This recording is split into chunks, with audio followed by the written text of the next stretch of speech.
see in the sky tonight across 14 states. The spectacular sight. And we remember a teen idol tonight, the singer and TV star, and you'll definitely know his music. From ABC News World Headquarters in New York, this is World News Tonight with David Muir. Good evening. It is great to have you with us here on a very busy Tuesday night. And we begin tonight with the breaking news after the major U.S. strikes on Iran. Tonight, here, the new classified intelligence report, a preliminary report on what could be a reality check now on the U.S. attack on Iranian nuclear enrichment facilities. President Trump had declared they were completely and totally obliterated. But tonight, sources say this new preliminary Pentagon report finds the damage was limited, saying Iran's nuclear program was only set back a few months. That daring military mission, B-2 bomber setting off from Missouri, deploying 30,000 bunker buster bombs for the first time on the battlefield, 30,000 pounds. The satellite images showing the target sites, signs of damage, holes in the ground, but it remains unclear just how much and what kind of damage they did below. Sources say the preliminary report also indicates much of Iran's stockpile of enriched uranium was not destroyed because it was likely moved before the U.S. attack. And tonight here, the moment President Trump lashed out today using an expletive when talking to reporters on the White House lawn about Israel and Iran and this fragile ceasefire. ABC's chief White House correspondent, Mary Bruce, leading us off tonight. President Trump insists the U.S. strikes on Iran obliterated its nuclear program. But tonight, sources tell us a preliminary Pentagon report indicates at least 2 of the Iranian nuclear facilities targeted were not completely destroyed, and that Iran's program was only set back a few months. Iran will never rebuild its nuclear. From there? Absolutely not. That place is under rock. That place is demolished. But sources say the preliminary report from the Defense Intelligence Agency and U.S. Central Command indicates much of Iran's stockpile of enriched uranium was not destroyed because it was moved before the U.S. struck. The International Atomic Energy Agency has warned nearly 900 pounds of near-weapons-grade uranium is unaccounted for. Sources tell us the Pentagon's early intelligence indicates Iran's centrifuges also remain intact. And though the bombing sealed off the entrances to 2 of the nation's nuclear facilities, they did not destroy their underground structures. Tonight, the White House pushing back. Defense Secretary Pete Hegseth saying, based on everything we have seen, and I've seen it all, our bombing campaign obliterated Iran's ability to create nuclear weapons. It comes amid a fragile truce between Iran and Israel, a ceasefire announced by Trump last night. But in the hours before it went into effect, Iran and Israel continuing to strike at each other. Israel, as soon as we made the deal, they came out and they dropped a load of bombs, the likes of which I've never seen before. The biggest load that we've seen. I'm not happy with Israel. You know, when I say, okay, now you have 12 hours, you don't go out in the first hour and just drop everything you have on them. So I'm not happy with them. I'm not happy with Iran either. Trump clearly furious, using an expletive. They basically have 2 countries that have been fighting so long and so hard that they don't know what they're doing. Do you understand that? Soon after, the president speaking with Israeli Prime Minister Benjamin Netanyahu.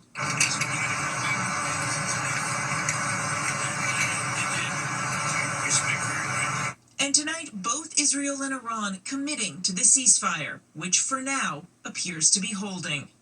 So let's bring in Mary Bruce. She's live tonight from the Netherlands, where President Trump is attending the NATO summit now. And Mary, the president has insisted that the U.S. strikes obliterated Iran's nuclear program. Obviously, this new early intelligence indicates something a bit different here.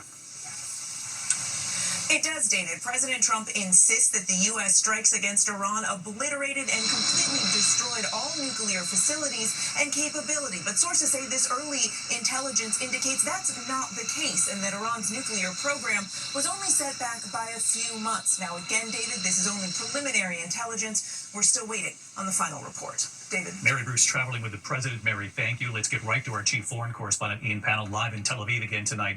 One more question on this, Ian. When you hear about this preliminary report that the U.S. strikes might have set back Iran's nuclear program only by about a few months here, what does that mean for the stability or lack thereof across the region moving forward?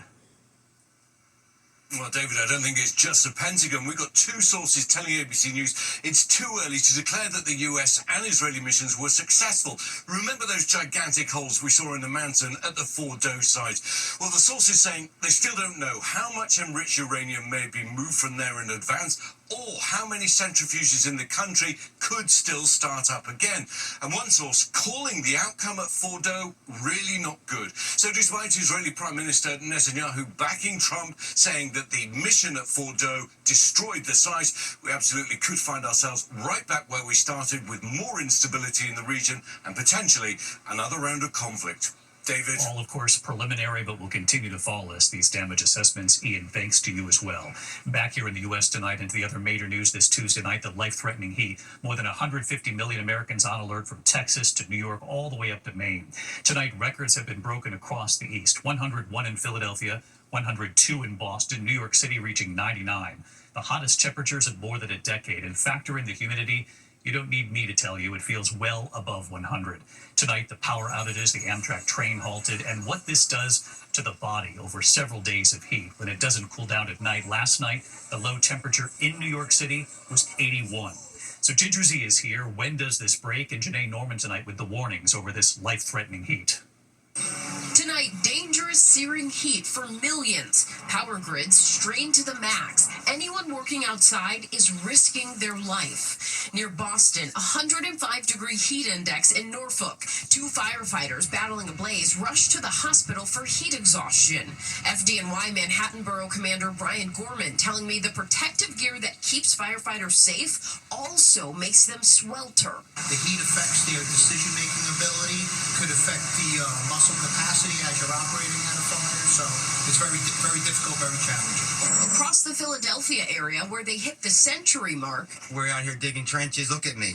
I'm soaked. workers like Denny Sharp and Roy Jones Jr. just trying to survive. What do you tell yourself? Get through today and get home. Doctors say it's crucial for workers to look out for each other. So my advice to them is frequent cooling, but also to work in a buddy system so that you can monitor each other for signs of heat illness. In New York City, as the mercury hit a record-breaking 99 degrees, fans cranking at voting stations, thousands braving the heat to vote in the race for mayor, including candidate and former New York Governor Andrew Cuomo. Yeah. It's a little warm, but today is the day. In Queens, Con Edison handing out dry ice to thousands of elderly customers who lost power Monday. Officials begging all city residents to conserve energy. And David, this is peak heat right now in the Northeast and still dangerously hot again tomorrow. Temperatures expected to soar into the 90s for a third straight day, officially making it a heat wave, David. Second night in a row, we put you up on the roof here at ABC, and we sure do appreciate it, Janae. Come back inside. Let's get right to Chief Meteorologist Ginger Z back with us tonight as well. Ginger, I know this is officially a heat wave tomorrow across much of the nation. Of course, the millions watching here tonight just want to know, Ginger, when does the heat break?